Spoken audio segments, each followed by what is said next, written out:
Hey there, guys. Eric here, Kim here.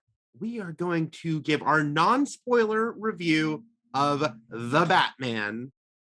It's all franchises get the movie right now, Kim. It seems like, Does seem that way, yeah. yeah. But it's Batman's turn. It's weird to say it's long awaited, given like Batman is never away from us.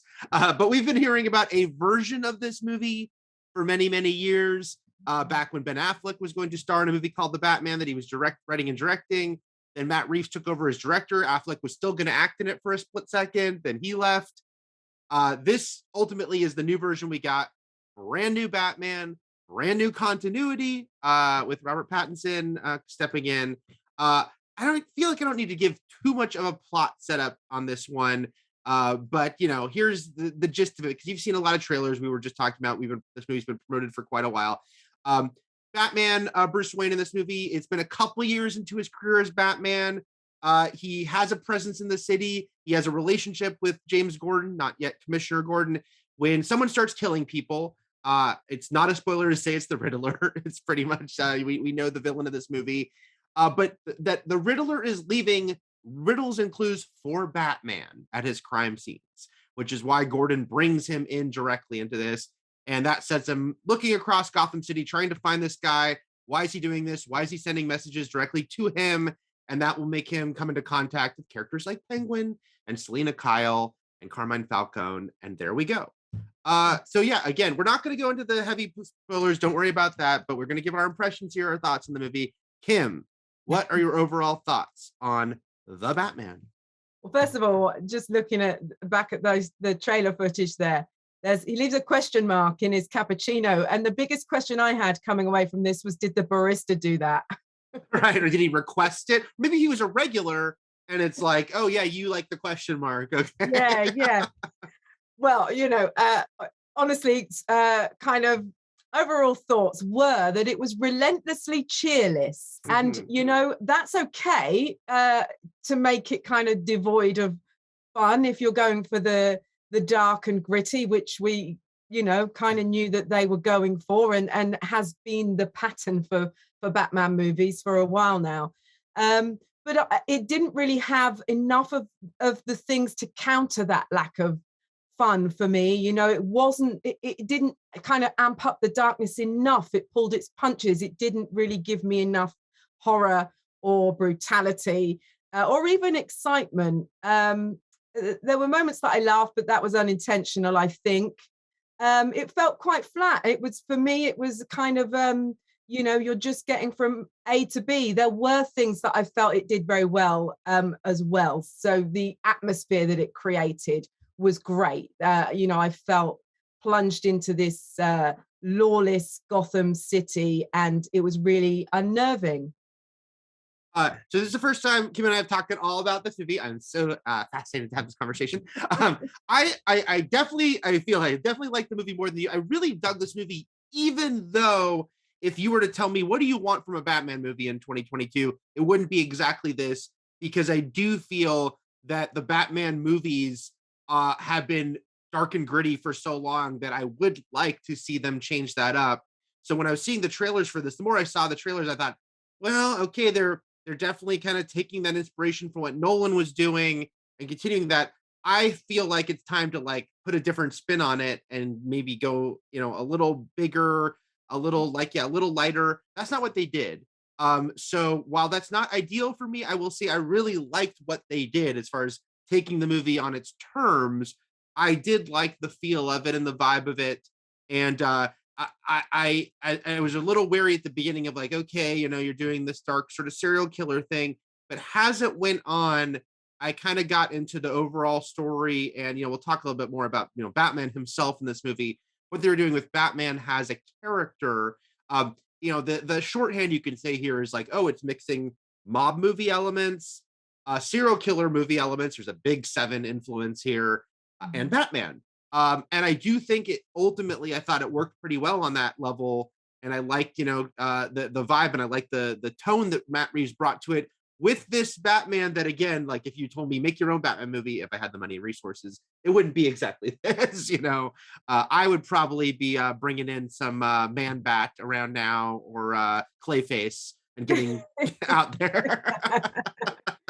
That is very far away, isn't it? It's In this very universe. far away. But let's talk about Robert Pattinson, because a big reaction to his casting, but that's what happened when Affleck was cast too. Michael Keaton. There's a rich tradition of Batman gets cast, people freak out. I almost said the internet. There was no internet for Keaton, but people still freaked out. What did you think of Mr. Pattinson playing this version of Bruce Wayne / Batman? Yeah, I didn't really have a problem with Robert Pattinson as an actor, as Batman, and I think his Edward Cullen past served him well in this very, very brooding version of Bruce Wayne Batman. But I felt like the issue really was the characterization and the dialogue that he had, and I did feel that he was kind of lacking in charisma, but I don't think that was his fault. So.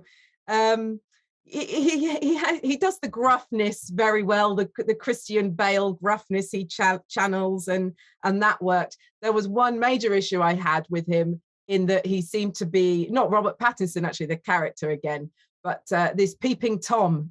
He had his binoculars out a couple of times. He was unethical. he was being a little creepy. I think what I liked about this Batman a lot is that he was a weirdo. It was the first time since Keaton that it kind of really was like, hey, what if Bruce Wayne was a weird guy? And even Keaton's Batman was still keeping up the pretense of like a billionaire playboy.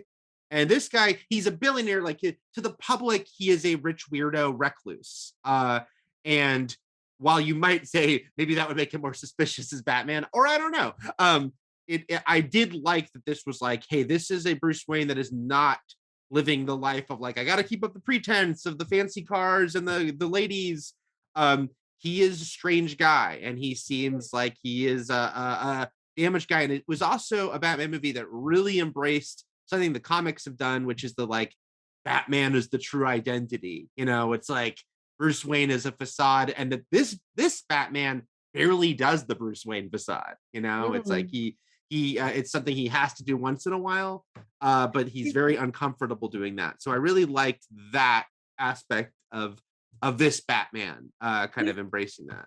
Definitely very tortured, but and that comes out. There's this voiceover narration that's very kind of Taxi Driver-esque, but it's so kind of poetic and pretentious almost. It distances you from this awkward guy that you kind of, I feel like you ought to be able to sympathize or empathize with on some level. And I found that really difficult. It's interesting because, as they've talked about, this is not an origin story. Matt Reeves agreed. We've seen his origin enough. We don't need to see it again. It is funny that at this point, Batman is such a modern myth that they assume correctly that the audience will know his origin and kind of, why is this guy? Because you could say, oh, what if someone watched this who's never seen a Batman thing, and it's almost like, well, who's that person? So they'll understand bad stuff. I mean, there is information. The movie gives you information, backstory, but not as detailed as it might otherwise. And I thought that was funny, just because we know his origin. Yeah. What did you think? The other thing, of course, here the big sort of different take is the Riddler, who this was a really weird one going in, because you see the posters and the footage, and he's got like the sort of gimp mask on, and this is a way darker, grittier Riddler. I say Batman, we're used to kind of being dark, gritty. Riddler, this is kind of a very different direction. Even the fact that he is directly from the get-go of this movie just kind of killing people in a much more flat out way.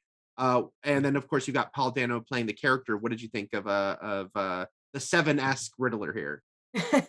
Yeah, he was one of the film's highlights for me. I said that there are things that I did think were good about it. Paul Dano and the Riddler is one thing, or two things even. I liked the kind of extremist leanings of the character. And what they did through kind of the mobile phone footage, it was all very uncomfortable, unsettling, and kind of played off or contributed to this whole murky, seedy atmosphere that I thought was one of the film's biggest strengths that Matt Reeves has created. And Paul Dano is great at Unhinged. Yeah, he is. Yeah, he's terrific in a role that doesn't allow you to see his face a whole lot. But yeah, I think he gives a great creepy performance. I think that was casting that when it was done, everyone was like, "That's dead on," even before we knew they were going to go in this different direction, maybe with Riddler. But I think he works really well. Yeah, like again, I'll kind of vague this up, but there's some topical stuff with the Riddler in this movie that I think, hits home as to an uncomfortable feeling in a successful way, as far as treating it as far as like, well, if there was this guy calling himself the Riddler, how might he operate in modern society, and who might he reach out to in modern society? And I thought that worked really well. From the ground up, I wondered like, oh, is the Riddler the right character for this? But I did think by the end of the movie, they kind of sold me on like, okay, this is we're taking a new way into this character, but I kind of liked where they were going with it. I don't think it was a million miles removed from the Riddler in Gotham, and I did see a lot of echoes from in this movie from that series. Actually, I wanted to mention, it's funny because it's like this is the third movie Batman in less than 20 years we're getting here, but I'm just talking live action, because it's like then you have to layer in there's the Lego Batman movies, but then on TV there's Gotham, which we had 5 years of with the young Bruce Wayne. Titans has an older Bruce Wayne. We got Kevin Conroy playing an alternate reality Bruce Wayne in the Crisis Arrowverse storyline, not to mention all the other animated stuff. So it's just like there is a lot of Batman out there, and also there's a lot of interpretations of these characters. And I do think you can see, like you were saying with Gotham, it's like there are pieces and tendrils here from a lot of different things influencing it. I don't think there was any character, including the Riddler, that by the end of the movie, I thought like that is nothing like they've ever been. I think, they kind of looped itself back in interesting ways to different versions. And interestingly, I felt that this is a world in which Joaquin Phoenix's Joker could exist if they ever decided to go that route. That's a great point. He does feel very, this does feel like a similar vibe feel. Even you saying how there's like a Taxi Driver little vibe to it.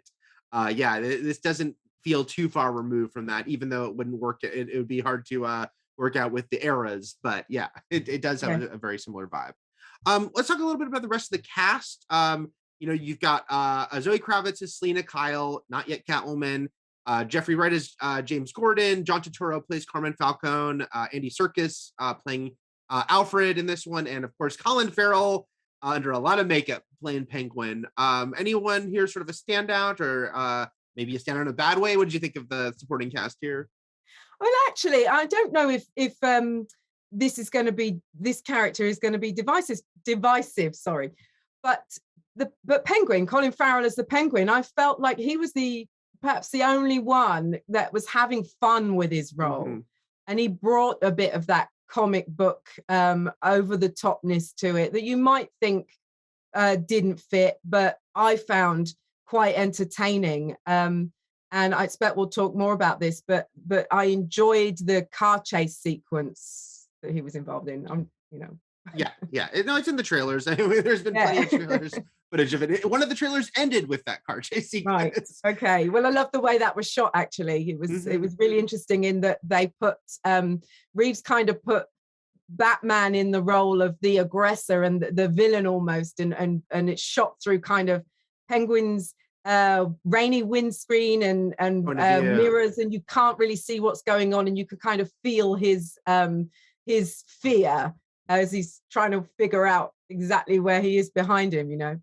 That was great. And I do think that you're right that he's operating a bit at a different level than everyone, because he is going bigger, but I don't think it derails the movie. Like, I think it works like this. It works as far as like this guy is just a big personality in the city, and I think he's a lot of fun in it. And as someone who I think was maybe vibing with the movie more than you or Kim, I did also though embrace him bringing that lighter touch to it, because like you said, it's like it's a pretty grim movie for most of it. And so having the Penguin be so bombastic, I think was very appreciated. A big standout for me, I will say though, I really liked Gordon in this movie. I really liked Jeffrey Wright as Gordon. Yes, the Nolan movies gave us a lot of Gordon and like teaming with Batman. I realized I think he even drove the Batmobile at one point, but their dynamic, I really liked just the way it came off in this movie. Maybe that's just how Jeffrey Wright is. He's such a sort of empathetic actor, and the way he is like, we really get the idea that it's like he's been working with Batman for a little while, but the rest of the cops are like, what the hell's the deal with this guy? Why are you, working with this guy? And that there's something sort of innately, he's kind of, he's putting himself on the line, trusting him. But I just really liked their dynamic. I liked their vibe. And especially because this Batman is such a recluse, even more than others. It seems like Gordon at the start of the movie is kind of his first like lifeline maybe to something else. What do you think of Gordon in the film? Yeah, I mean, I always like Jeffrey Wright. I don't think he really puts the foot wrong, but I felt if anything, I was rolling my eyes at both of them, to be honest, because come on, it seemed to take them a long time to figure out some of these clues that I felt that the people around me had all got way before they did. So. It's very dark lighting there, They well, even the hospital was dark. And I said at one point, as I was watching it to the person to my left, why is that hospital so dark? That is really not cool for saving lives. And I really like Zoe Kravitz, even though there is a part of me that feels like there is a version of this movie you could have done without Selena Kyle in it yet, or maybe in a smaller role. She does have like again, has this Batman who is so guarded. She's the other character that he's sort of starting to like, oh, there are other people in this world maybe I want to connect with. I could see a more streamlined version of this movie that waited for that with her, but I did like her. I mean, she's a very cool presence sort of innately. And I did think, her and Pattinson had a fun chemistry, even though the character, she loops back in, there's certainly some important stuff with her. I'm not saying she's inconsequential at all, but I could see like maybe a version where you trim that down a little bit. What'd you think of Selena here? Yeah, I mean, I like that we got a lot of her background and her motivations. That's always good. But one of the things that troubled me with the character, Zoe Kravitz was great, but that she's saved a couple of times by Batman, and it was unnecessary to have her, saved by the guy. Mm-hmm. It's interesting because it's one of those things where the marketing and the labeling are all very like Catwoman, but then Matt Reeves is like, she's not Catwoman yet, which is like a weird little bit of cross purposes sometimes with the movie, what they're pushing versus what the movie is saying. I think was a little jumbled in there. You mentioned the car chase, in general, what'd you think of the action here? Well, that was my favorite bit. I think what we're seeing here is from the end, is the finale, but that was perhaps underwhelming for me, a little bit derivative, but the car sequence, I'm repeating what I said before, but I loved the way that it was. I mean, it was dark and there were quick cuts, which is perhaps a criticism, but I loved the putting the Penguin in the role of victim here, and the way that sequence was shot through the windscreen that was spattered with rain, and the lights, and not being able to see. And here we go, looking through the wing mirror, trying to piece together what's happening. Really dynamic, really interesting take. And I completely agree with you. That's a really cool sequence. I will say the whole movie, I think, darkly lit as it is, very purposefully, it looks great. Like Matt Reeves, direction, I think visually is great. Greg Fraser is the cinematographer here, and some really cool shots in the film. I think what you're talking about with Penguin's POV, that's the most notable and dynamic part of it, but it's not the only part. And I actually like that a lot in a lot of the early sequences. Like one of the first times we see Batman is very much from like sort of the bad guy's point of view about what it would be like if Batman kind of approached you. And treating it's like a weird thing of like, he has to be someone who was actually like spooking people. But this movie is also treating it in a grounded, realistic way. And I think that they do thread that needle as far as like, he is not swooping from above majestically. He's coming out of the shadows, and it makes him kind of like Jason Voorhees almost, how they treat that in some of those early sequences. And I like that a lot. For me, I think one of the reasons I really like this movie, and again, this is where I will vague it up. I won't be specific here, but Batman himself has an interesting arc here because, and Reeves spoke about how it's like sometimes the problem with Batman in movies is if you're not telling his origin, if he's just Batman, it becomes about the villain story, and he's kind of present as a counter for them. And he wanted to give him sort of more of an arc. And I actually really liked what he did with him here. Again, being vague, but it's like the sort of discovery has to go on, and where he is in his, career as Batman, and what he might kind of realize by the end about what Batman might turn into. I liked a lot as far as showing him in a little bit of a different phase than we see, because you could argue the Nolan movies showed him become Batman, and then they also showed his early days as Batman. But I do think this did set it apart as far as plucking him in a place where he's so notably messed up and has to maybe look at that a little bit from afar. What do you think of the Bat arc in the film? Yeah, the Bat arc, if that's what we're calling it. I'm going to call it that. I love that. Yes, I thought that the same issue. I mean, I don't know if it was as successful as it could have been, but I did appreciate that struggle that we saw him, the journey that he went on through the movie. Yeah. I like a tortured soul. I'm not going to spoil the ending. No. But there was a couple moments that did hit me emotionally. I will say, like that I was that sort of resonated with me as far as what they're doing. It as far as taking this comic book character, this superhero character, and putting a spotlight on him in an interesting way. How do you think it compares to other Batman movies? Like, in the scheme of things, I'm not going to have us rank them right now, though everyone will soon. But would you say it's amongst the higher, in the middle, near the bottom for you? There's a lot of Batman movies. No, yeah, there are a lot of Batman movies. I mean, I suppose it's somewhere in the middle. It's way more grounded than Snyder's Batman movies, but I don't think it's a million miles away tonally from those. But you can't imagine anything happening in this universe that's happened in Snyder's universe, really.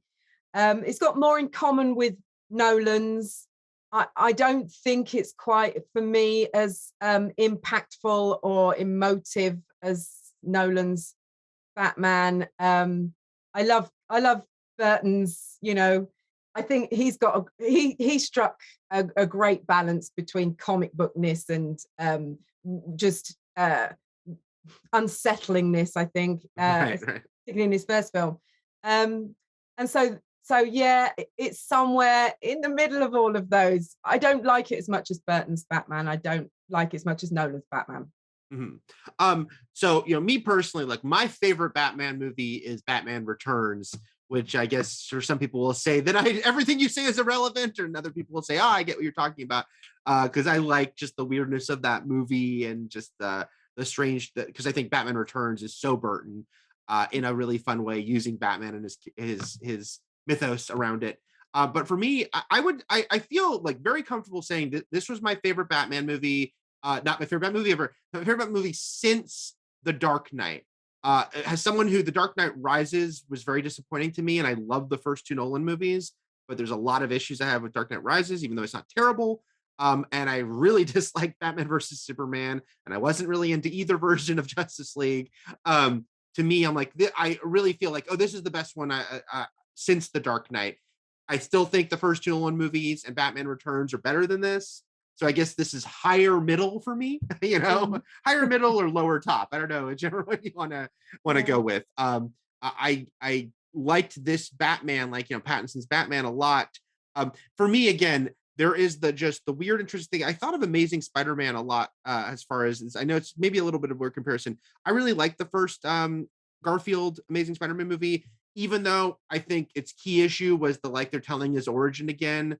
Its key issue was an issue outside of the movie itself. It was like, why are we seeing this again? So a little bit similar here. I think it's time for a Batman movie that embraces like the clay faces and the man bats and like the Arkham games. I think the Arkham games have that perfect amalgam. It's still a dark Batman, but it embraces all the fantastical stuff. And yes, the Justice League Batman fought aliens, but it still felt detached from like Batman and his villains, and that wasn't the solo Batman movie. And we haven't seen Batman and Robin, I think, is the only Batman movie where he fights super villains, which is crazy. And I'm not one of those apologists for Batman and Robin, mind you. So I want to see that, and Matt Reeves doesn't want to do that. And I really love Matt Reeves as a director. So part of me is like, oh, Matt Reeves, what if you did want to do that? What if you did want to have a guy who can change into different people and he's made out of clay? I'd love that. And so that's my weird push pull with this movie is I really liked this movie, but if I was, I wish they had been able to maybe embrace that fantastical side. Yeah, well, that is what you've just described. That is Gotham for me, all over. But I wanted from this something grittier, something more brutal, something that really kind of shocked me, and because that's what it sets up, and it disappointed for me. I'm sorry to hear that, but it happens. Differing opinions. Let's bring this thing home with before we get to our rating. Does it earn? And I think I know your answer. It's nearly 3-hour runtime because, of course, that got a lot of attention. How long the movie is? What did you think of the? Did you think this sucker should have been shorter, or do you think it earned those near 3 hours? Yeah, I mean, I'm loath to criticize a long running time because more movie is good for me, usually whatever I'm watching. And it doesn't feel especially long, honestly. But when you think back on it, for me, it's hard to see that there's enough there actually to pack into 3 hours. They could have trimmed half an hour off, probably. I think it's actually well paced. I never thought like, oh, this part's dragging. When it was over, like I said with the Selena Kyle stuff, I could be more mercenary and be like, oh, you probably could have trimmed that down a little bit. But I think I'm fine with the runtime, mostly just because it's the whole my question whenever I see a movie as long is that's fine if it feels A, it earns it, and B, you don't feel that ponderous time of it. And this one was moving pretty well for me, even though I could also see the miniseries version of this that maybe like actually stretches it out more if it was being told in a different medium. But the way they did it ultimately worked. So I was okay with that runtime. And it feels like a setup for the new series, doesn't it? Yeah. That TV show you mean on HBO Max that we're hearing about? Yeah. And I guess that's my second and last question then, because going forward, like, did this make you want to see more of this version of Batman, in this world? And even with the issues you had, do you think like, oh, there's something there? Or, would you want another reboot if you had your way? No, I don't know if I want another reboot, although I would like to see the Batman that we've been talking about. So scratch that with the Clayface, etc. But yeah, there is enough there for me to want more from this world. Definitely, the atmosphere, that's created, the idea of this really seedy, murky Gotham. That I want to know more about, because I feel like we only scratch the surface. This film kind of plunges you in and dips you out. It doesn't let you immerse yourself in it. There's a lot more there to explore. So I would be interested to see more. I mean, having really liked the movie, I would definitely be up for more. When I saw it, there was a Q&A after with Matt Reeves and some of the cast and producer, and I did ask him the question about the fantastical characters. And it was funny because he said it's not really what he's doing here, but he also said he kind of would like to see the chat, like maybe there's a challenge here where he could figure out how could he bring in, he used Mr. Freeze as his example. Like, how could he make Mr. Freeze work in this reality? And I'm like, yes, do that. And maybe it'll get you to creep a little bit more to it. Cause I really I'm actually a big fan of Matt Reeves. Like, I like almost everything he's done. But so I just want him to maybe start to embrace that. Maybe Mr. Freeze can be his gateway drug. To get I like that Robert Pattinson, because they all laughed saying they knew Robert Pattinson would be the guy to just say, just do it, just do everything weird. And Robert Pattinson's like, just get a guy and throw some clay on his face. Oh, that makes me think of a moment in this film, what they did with the penguin. Yeah, true. Kim, what are you rating this out of 5 stars? I am rating it 2.5, and that is purely for the way that they set up this scuzzy Gotham, and there's kind of this unsettling vibe throughout that I loved, and that is partly helped by Nirvana's "Something in the Way," by the way, which kind of, you get bars of it throughout the entire film, and it does help set up this tone. But yeah, 2.5. But yeah, by the way, we didn't never mention the music that Michael Giacchino's music. Hope I'm pronouncing his last name right. I love this score, but I also love the use of Nirvana. There's plenty of Nirvana in this film. I am giving this 4 out of 5. I really dug it. Again, as someone who went in with a lot of reservations, just about like, okay, another dark Batman. I really liked this sort of dark, weird Batman ultimately. Even though going forward, I think there's some tweaks they could do to the formula that can help. And I actually think there's some things by the end of the movie that you almost feel like they are going to lean towards changing directions a little bit going forward, and not only sticking to the darkness quite as much. So we'll see, because guess what, guys? They're going to keep making Batman movies. There's going to be more movies this year with Batman in them, just a different Batman. Well, 2 different Batmans. So Kim, thank you for joining me to discuss all things the Batman. Pleasure. And, guys, we'll be looking for your thoughts on this. I'm sure we'll be having plenty more to say on the Batman in the days and weeks to come. Thank you, and stick around for plenty more here at Fandom.